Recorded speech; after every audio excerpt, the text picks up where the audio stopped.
तहसील चुनिया में corona virus cases सूरत हाल पर assistant commissioner Adnan बदर की तफसीली ब्रीफिंग। अवाम से कोरोना एसओपीज पर अमल दरामद यकीनी बनाने की अपील।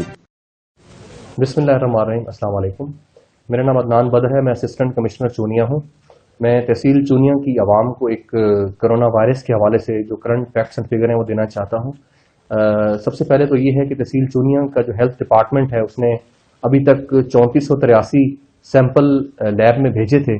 उनके अंदर 163 जो सैंपल थे वो पॉजिटिव डिक्लेयर हुए थे, और उन सैंपल जो पॉजिटिव डिक्लेयर हुए थे उनमें 150 हमारे पेशेंट्स जो हैं, अल्लाह का शुक्र है, वो रिकवर हो चुके हैं, और 4 पेशेंट्स की जो है वो डेथ हो चुकी है।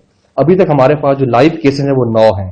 तो मेरी तमाम तहसील चुनिया के लोगों से रिक्वेस्ट है, तमाम शादी हॉल से, होटलों से, दुकानदारों से, सरकारी दफातर के तमाम सरकारी मुलाजमीन से, स्कूल और कॉलेजेस के स्टूडेंट्स से, टीचर से, और बाकी तमाम ट्रांसपोर्टर से मेरी रिक्वेस्ट है कि कोरोना वायरस की जो भी गवर्नमेंट ऑफ पंजाब ने एसओपीज दी हैं उन पे अमल दरामद करें।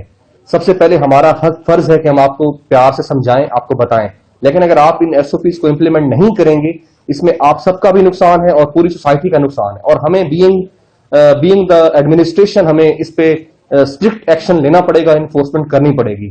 तो मेरी तमाम लोगों से दोबारा गुजारिश है कि एसओपीज को इंप्लीमेंट करें और अपने घरों में रहें और मैक्सिमम अपनी केयर करें, ताकि हम खुद को भी बचा सकें और पूरी सोसाइटी को बचा सकें। बहुत शुक्रिया।